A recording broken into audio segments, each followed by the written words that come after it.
जय माता दी। स्वागत है आपका हमारे चैनल पर। आज के इस वीडियो में हम जानेंगे नवरात्रि में पूजी जाने वाली 9 देवियों की कथा।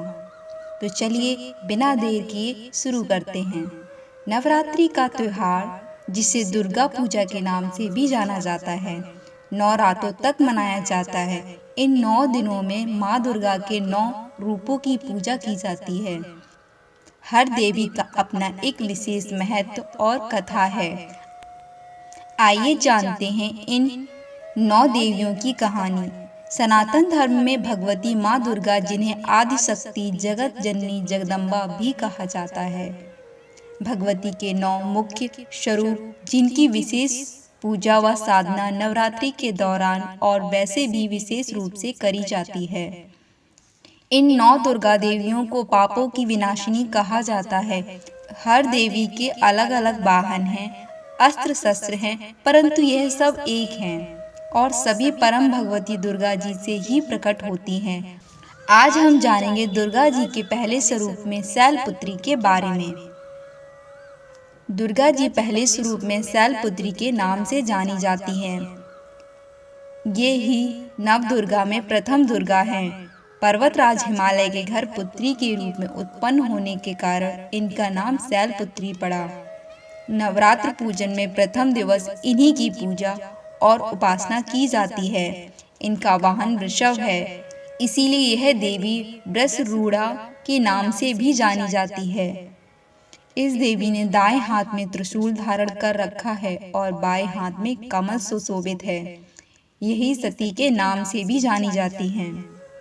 अन्य नाम सती, पार्वती, वृषरूढ़ा, हेमवती, काली, दुर्गा और भवानी भी इन्हीं परमेश्वरी देवी के अन्य नाम हैं। माँ शैलपुत्री की पूरी कहानी। माँ शैलपुत्री नवरात्रि के पहले दिन पूजी जाती है।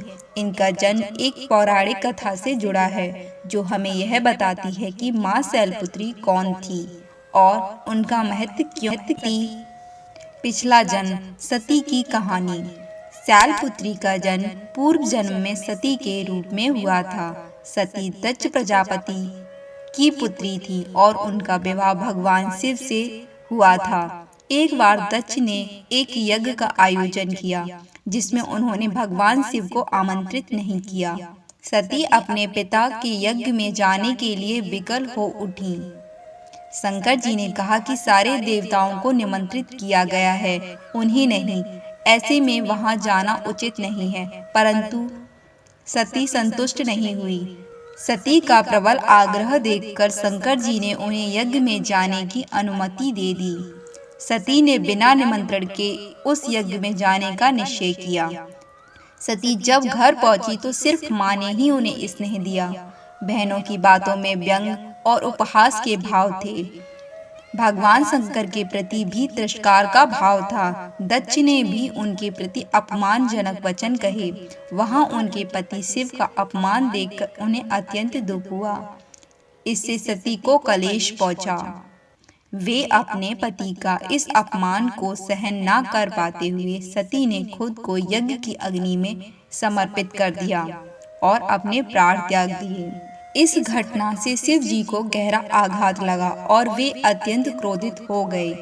इस अनिष्ट से व्यथित होकर शंकर भगवान ने केश से वीरभद्र को उत्पन्न कर दक्ष प्रजापति का यज्ञ विध्वंस करने हजारों गणों के साथ भेजा और उस यज्ञ का विध्वंस करा दिया। शैलपुत्री का जन्म। सती के आत्मदाह के बाद यही सती अगले जन्म में शैलराज हिमालय के घर पुत्री के रूप में जन्म लिया। शैलराज यानी पहाड़ों के राजा हिमालय की पुत्री होने के कारण उन्हें शैलपुत्री कहा गया। इस जन्म में सती शैलपुत्री के रूप में फिर से भगवान शिव की पत्नी बनने के लिए कठिन तपस्या करती हैं। यही शैलपुत्री माता देवी पार्वती के रूप में जानी जाती हैं। शैलपुत्री पार्वती जी की कठोर तपस्या के बाद उनका लोक कल्याण की भावना से विवाह फिर से भगवान शंकर से हुआ। शैलपुत्री शिव की अर्धांगिनी बनी। इस दैवीय कथा का महत्व और शक्ति अनंत है। माँ शैलपुत्री का रूप। माँ शैलपुत्री का स्वरूप अत्यंत दिव्य और शांत है। उनके एक हाथ में त्रिशूल और दूसरे हाथ में कमल का फूल है। उनका वाहन वृषभ अर्थात बैल है। वे पर्वतों की देवी मानी जाती हैं और उनकी पूजा करने से मनुष्य के जीवन में स्थिरता, संतुलन और निश्चय की प्राप्ति होती है। माँ शैलपुत्री का महत्व। माँ शैलपुत्री की पूजा से भक्तों को मूलाधार चक्र जागृत होता है, जिससे उन्हें जीवन में शक्ति और साहस मिलता है। वे अपनी साधना से भक्तों को उनके जीवन में दृढ़ता और स्थिरता प्रदान करती हैं। माँ शैलपुत्री की कथा से मिलने वाला संदेश। माँ शैलपुत्री की कथा हमें यह सिखाती है कि जीवन में कितनी भी कठिनाइयाँ क्यों ना आए, हमें धैर्य और दृढ़ निश्चय के साथ उनका सामना करना चाहिए। शैलपुत्री की भक्ति और तपस्या यह संदेश देती है कि कठिनाइयों का सामना करने से हमें सच्ची सिद्धि प्राप्त होती है। उनका जीवन यह भी बताता है कि समर्पण और संयम से व्यक्ति को उसका उद्देश्य प्राप्त होता है। नवरात्रि में माँ शैलपुत्री की पूजा करने से भक्तों को साहस, संयम और शांति की प्राप्ति होती है। जय माता दी। नवरात्रि के इस पावन अवसर पर आप सभी को हार्दिक शुभकामनाएं।